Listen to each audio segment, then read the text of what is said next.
बिस्मिल्लाहिर्रहमानिर्रहीम रब्बिश्रह ली सदरी व यस्सिर ली अमरी वहलुल उक़दतम मिन लिसानी यफ़क़हू क़ौली। अस्सलामु अलैकुम डियर स्टूडेंट्स, हम आज पढ़ने लगे हैं अपनी एक्सरसाइज 1.2 क्लास 10th को। इससे पहले मैंने आप लोगों को एक्सरसाइज 1.1 कंप्लीट करवाई। उसके अंदर मैंने आप लोगों को सिखाया कि किस तरह से आप लोग क्वाड्रेटिक इक्वेशन को स्टैंडर्ड फॉर्म में लेके आ सकते हैं। फिर मैंने दो मेथड्स आपको एक्सरसाइज 1.1 के question number 2 and question number 3 के अंदर करवाए, जिनके अंदर मैंने आपको बताया कि किस तरह से आप by using factorization method quadratic equation को सॉल्व कर सकते हैं। और उसके बाद मैंने आपको सिखाया क्वेश्चन नंबर 3 एक्सरसाइज 1.1 के अंदर कि किस तरह हम by using completing square method quadratic equation को सॉल्व कर सकते हैं। और सॉल्व करने का मतलब याद रहे, अननोन वेरिएबल की वैल्यू निकालना है। और क्वाड्रेटिक इक्वेशन की दो वैल्यूज निकला करते हैं क्योंकि उसके अंदर x की पावर क्या होती है 2। आज हम पढ़ने लगे हैं third method to solve quadratic equation, यानी अननोन वेरिएबल की वैल्यू निकालना सीखने लगे हैं। और वो आपका एक्सरसाइज 1.2 से रिलेटेड है, that is by using quadratic formula. Quadratic formula sir क्या बला है और ये कहां से आ गया, कैसे आपको पता चला इसका? दरअसल हुआ ये कि हम लोगों ने जब standard form of quadratic equation जो कि ax² plus bx plus c is equal to 0 है, इसको जब कंप्लीटिंग स्क्वायर के मेथड से सॉल्व किया तो हमारे पास जो बाद में अननोन वेरिएबल x की वैल्यू निकली वो दरअसल ये निकली -b plus minus under root b² minus 4ac over 2a। और इसके अंदर abc क्यों नजर आ रहा है? क्योंकि हमने स्टैंडर्ड फॉर्म को डायरेक्ट रखकर तो सॉल्व किया। ये आपको सॉल्विंग सर आप क्यों नहीं सॉल्विंग करवा रहे? मैं इसलिए नहीं करवा रहा क्योंकि इसकी सॉल्विंग मैं आप लोगों को पिछले लेक्चर के अंदर कंप्लीटिंग स्क्वायर सॉल्व करना सिखा चुका हूं और सेम उसी तरह की सॉल्विंग आपको बुक के पेज नंबर 5 के ऊपर मिल जाएगी। तो मुझे जरूरत नहीं है उसको फिर दोबारा से आप लोगों के लिए सॉल्व करने की, क्योंकि वो बड़ा सेल्फ एक्सप्लेनेटरी मेथड से उन्होंने सॉल्व किया हुआ है और वहां से आपको पता चलेगा ये जो अननोन वेरिएबल x की वैल्यू निकली है standard form of quadratic equation को सॉल्व करने के बाद बाय यूजिंग कंप्लीटिंग स्क्वायर का मेथड, उसको बेसिकली हम बोलते हैं क्वाड्रेटिक फार्मूला। ये आपको जबानी याद होना चाहिए। यानी अगर मैं आप लोगों से पूछ लूं कि व्हाट इज क्वाड्रेटिक फार्मूला, तो आप लोग फर मुझे फौरन बताओ sir x is equal to -b plus minus b² minus 4ac over 2 है। आप फौरन मुझे बता दो। और अगर तो अननोन वेरिएबल x यूज हुआ है तो x बोलोगे, y यूज हुआ है तो क्वेश्चन में आप y बोलोगे। अब मैं क्या करने लगा हूं, अब मैं इस क्वाड्रेटिक फार्मूला को ड्राइव नहीं करवा रहा, वो मैंने बता दिया कैसे आया। मैं इस क्वाड्रेटिक फार्मूला को इस्तेमाल करते हुए एक क्वाड्रेटिक इक्वेशन को सॉल्व करवाने लगा हूं और आप लोगों को बताने लगा हूं कि इसके अननोन वेरिएबल की वैल्यू किस तरह से फाइंड आउट करनी है। चलें जी आते हैं। ये मैंने एक्सरसाइज 1.2 का क्वेश्चन नंबर 1 का पार्ट 1 पिक किया है। इसके बाकी सारे पार्ट्स भी सेम इसी मेथड से होंगे, तो आप लोग एक पार्ट बड़े अच्छे तरीके से समझ लें तो बकाया तमाम तर पार्ट्स आप लोग इंशाल्लाह खुद कर लेंगे। और अगर कोई पार्ट आपसे नहीं होगा तो इंशाल्लाह I will be available for you guys, don't worry. अच्छा, सबसे पहले आप लोगों ने जब कंप्लीटिंग स्क्वायर भी अप्लाई किया था तो मैंने आप लोगों को बताया था कि क्वाड्रेटिक इक्वेशन का स्टैंडर्ड फॉर्म में होना जरूरी है। जब आपको फैक्टराइजेशन मेथड भी लगवाया तब भी मैंने यही कहा कि क्वाड्रेटिक इक्वेशन का स्टैंडर्ड फॉर्म में होना जरूरी है। अब मैं आप लोगों को कंप्लीटिंग ये इसका क्वाड्रेटिक फार्मूला अप्लाई करना सिखा रहा हूं, उसके अंदर भी पहले क्वाड्रेटिक इक्वेशन का स्टैंडर्ड फॉर्म में होना जरूरी है। अब हम जब सामने अपने यहाँ पे क्वाड्रेटिक इक्वेशन देखते हैं तो इसको स्टैंडर्ड फॉर्म में लाने के दो तरीकेकार हैं। एक ये है कि मैं इस 2 को इस -x² को उस साइड पे जो है वो शिफ्ट कर दूं, x² की टर्म पॉजिटिव हो जाए और 2 नेगेटिव हो जाए, यानी इस तरह से भी ला सकता हूं। एक तरीकेकार यह है कि मैं इसको उठाकर 7x को इस साइड पे ले आऊं। Both methods are perfectly fine, correct, आपकी मर्जी, जिस मर्जी से करें। मैं इस टाइम क्या करने लगा हूं जी, मैं -x² -7x, मैं इस 7x को उठाकर इस साइड पे ले आऊं। अब मैं थोड़ी सी इसको तरतीब दूंगा। x² of course standard form के अंदर पहले होता है इसकी टर्म, तो मैं इसको पहले ले आऊंगा। -7x दूसरी टर्म बना दी मैंने और तीसरी टर्म मैंने बना दी +2 इज इक्वल टू 0। सर एक बात हमें बड़ा मसला करती है, जब कभी स्टार्ट वाले कॉफिशिएंट x² का कॉफिशिएंट अगर नेगेटिव हो जाए सर हमें बड़ा डर लगता है। ये इस तरह की बातचीत आमतौर पे मुझे स्टूडेंट्स कहते हैं, वो कहते हैं सर इसको नेगेटिव ना करें, हमें अजीब सा फील होता है। तो चले इसको अगर आप चाहते हो कि नहीं ये पॉजिटिव हो जाए तो आप बोथ साइड के ऊपर -1 से मल्टीप्लाई कर दो, या मैं अकेला ये भी कह सकता हूं माइनस से मल्टीप्लाई कर दो। जब आप बोथ साइड पे माइनस से मल्टीप्लाई करते हैं तो इस साइड की सारी टर्म्स के साइन चेंज हो जाते हैं और उस साइड साइड के ऊपर जब आप माइनस से मल्टीप्लाई करोगे तो जीरो के ऊपर कोई फर्क नहीं पड़ेगा। तो जब मैंने बोथ साइड को माइनस से मल्टीप्लाई किया तो ये x square positive x square हो गया, ये -7x पॉजिटिव 7x हो गया, और ये 2 -2 हो गया इज इक्वल टू 0। बेचारा ऐसे का ऐसा ही रहा। अब आगे मूव करने लगे हैं। अब ये आप लोग की एक स्टैंडर्ड क्वाड्रेटिक इक्वेशन बन चुकी है। हमने अब इससे आगे मूव करना है, इसके अंदर मौजूद अननोन वेरिएबल x की वैल्यू को फाइंड आउट करना है। और किस तरह से फाइंड आउट करना है? Bye using quadratic formula. अच्छा जी, अब यहां पे हम लिख लेंगे सबसे पहले हियर, यहां पर a is equal to b is equal to c is equal to क्या है? कई दफा बच्चे मुझसे कहते हैं सर हम डायरेक्ट भी तो इसके अंदर वैल्यूज पुट कर सकते हैं। तो भाई बात दरअसल ये है कि एक बात मैंने आपको स्टार्ट के लेक्चर्स के अंदर बताई थी और बारहा मैथ्स के अंदर वो बात रिपीट करता हुआ आपको नजर आऊंगा कि अगर मैं आपसे कहूं कि मैंने सैलड खानी है, या आप मुझसे कहो कि सर हमने सैलड खानी है, तो एक तरीका यह है कि मैं आपको खीरे, टमाटर, प्याज ये सब कुछ लाके कह दूं ये लो बेटा बना लो, ये लो खा लो, यानी एग्जैक्ट आपको उसी तरह ही दे दूं, तो तब भी मैंने आपको सैलड का सामान और सैलड ही दी है ना, उसी को चीज को खाना होता है। लेकिन एक तरीका यह है कि मैं उसको काटूं, बड़े अच्छे तरीके से प्रेजेंट करूं और फिर आपको दूं, तो आपको यकीनन वो तरीके का ज्यादा अच्छा लगेगा जिसके अंदर मैं आपको काट कर इसको प्रेजेंट करके अच्छे तरीके से दूंगा। तो same is the case with the examiner.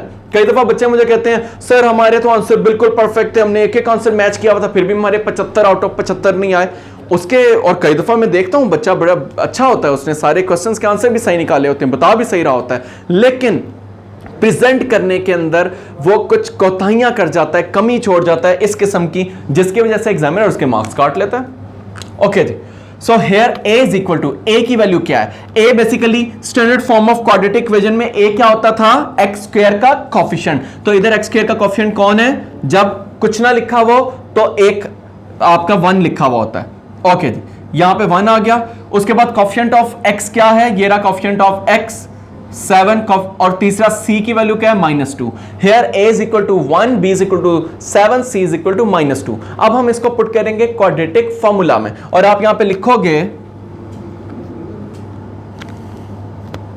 Bye using quadratic formula. Quadratic formula इस्तेमाल करते हुए x is equal to -b plus minus under root b square -4ac over 2a। अब हम करेंगे क्या? b की जगह पे b की वैल्यू पुट कर देंगे ब्रैकेट लगाकर, यहां पे b की जगह पे b की वैल्यू पुट कर देंगे ब्रैकेट लगाकर, a की जगह पे a की वैल्यू ब्रैकेट लगाकर, c की जगह c की वैल्यू ब्रैकेट लगाकर, और a की जगह a की वैल्यू ब्रैकेट लगाकर। यह मैं इसलिए बार बार इसलिए बोल रहा हूं क्योंकि ब्रैकेट लगाने से आप लोग बहुत सी गलतियां करने से बच जाते हैं। कई दफा बच्चे कहते हैं सर यहां पे तो छोड़ दे सर, हम ब्रैकेट नहीं लगाते। जब आप ब्रैकेट छोड़ना शुरू करते हो तो आप कई दफा उस जगह पे ब्रैकेट स्किप कर देते हो जहां पे आपको ब्रैकेट लगानी चाहिए, और आपसे गलती हो जाती है। तो हम लोगों ने हर किस्म की गलती से और हर किस्म के उस स्टेप से बचना है जिससे हमारे मार्क्स कट सकते हैं। अब a की जगह पे a की वैल्यू हम पुट कर देते हैं। x इज इक्वल टू सबसे पहले -b, माइनस फॉर्मूले का b के अंदर b की वैल्यू 7, ठीक है।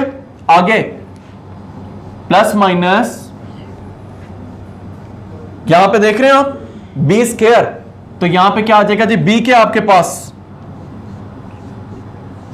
7 का स्क्वायर -4ac, -4a के आपके पास 1, c के आपके पास -2 ओवर 2a। 2a की वैल्यू क्या है जी आपके पास? 1। आप देख सकते हैं क्लियरली जहां जहां b था मैंने वहां वहां b की वैल्यू पुट की, यानी 7 और ब्रैकेट लगाए रखी।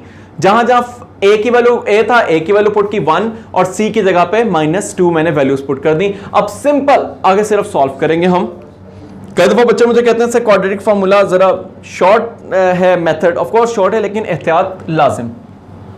x इज इक्वल टू, ये क्या हो जाएगा जी? माइनस प्लस -7 प्लस माइनस, ये 7 7s आर 49। उसके बाद ये देखें -4 multiply by -2, minus minus plus हो गया, 4 इंटू 2 8 हो गया, over 2 into 1 2। x is equal to -7 plus minus, अब देखें 49 प्लस 8 कितना होता है? 57। ओवर 2। क्या मजीद 57 अंडर रूट उसका लिया जा सकता है? Of course not. कोई चीज कॉमन आ रही है? कुछ भी नहीं। कोई चीज कट रही है? कुछ भी नहीं। इसका मतलब x की आपके पास फाइनल वैल्यू आ गई बाय यूजिंग क्वाड्रेटिक फॉर्मूला। अब आपकी मर्जी, चाहे आप इसको एक स्टेप और इस तरह भी कर सकते हैं, मैं आपके लिए खोल के भी लिख देता हूं ताकि आपको क्लियर हो जाए कि ये x की जो वैल्यू आई है ये वैल्यू नहीं है, ये वैल्यूज हैं। ये दो वैल्यूज हैं।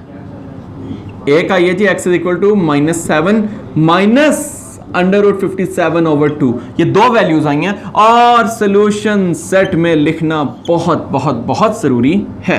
अब आपकी मर्जी, चाहे अलग अलग करके सोल्यूशन सेट के अंदर लिख दें, लेकिन विद कॉमा सेपरेशन, या फिर आपकी मर्जी आप -7 plus minus under root 57 over 2 लिखते हैं। So this is your solution set and hence this is your good answer.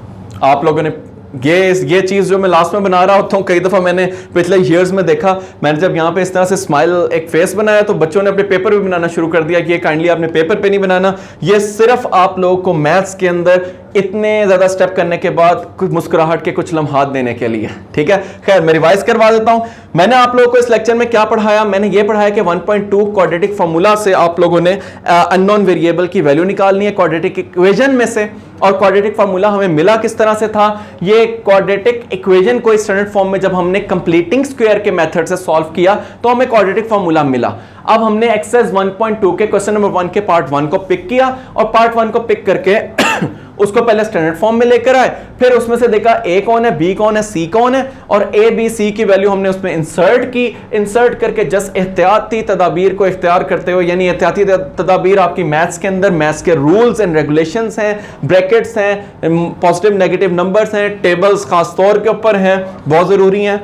तो उसको यूज करते हुए हम लोगों ने यहां पे लास्ट में सॉल्यूशन सेट निकाल लिया। इसी तरह से आप लोगों ने अपने एक्सरसाइज 1.2 के बकाया क्वेश्चंस भी करने हैं। अब आप लोग ये फील ना कीजिएगा कि मैं एक क्वेश्चन करवा रहा हूं और बाकी सारे आपके सर पे जो है फेंक रहा हूं, ऐसा बिल्कुल नहीं है। दरअसल मैंने एक्सरसाइज 1.2 के बकाया तमाम तर क्वेश्चंस देखे हैं, वो बहुत इजी हैं और वो थोड़ी सी एफर्ट आप पुट करेंगे तो आप लोगों से सॉल्व हो जाएंगे। और अगर मैं हर क्वेश्चन आप लोगों को मैं खुद करवाता रहूंगा तो आप लोग लकीर के फकीर बन जाएंगे, आपको स्पून फीडिंग की आदत पड़ जाएगी और ये होने नहीं देना मैंने, क्योंकि इंशाल्लाह जब तक हमारी बुक एंड होगी आप लोग खुद बेहतरीन मैथ्स करने वाले स्टूडेंट्स बन चुके होंगे और आप लोग ऐसे बन चुके होंगे कि आप खुद लोगों को सिखाएंगे, इंडिपेंडेंट उड़ेंगे इंशाल्लाह, मेरे पे डिपेंडेंट नहीं रहेंगे इंशाल्लाह। नेक्स्ट लेक्चर के अंदर हम लोग 1.3 में 1.2 के अंदर अगर आपकी तरफ से कोई कंफ्यूजन्स होंगी हमें व्हाट्सएप के ऊपर जो रिसीव हुई होंगी हम उस पर बातचीत कर लेंगे और अगर तो कोई कंफ्यूजन नहीं होगी और आप लोग उसको सॉल्व कर लेंगे तो फिर हम आगे इंशाल्लाह 1.3 के कॉन्सेप्ट पे जंप करेंगे। तब तक के लिए अल्लाह हाफिज।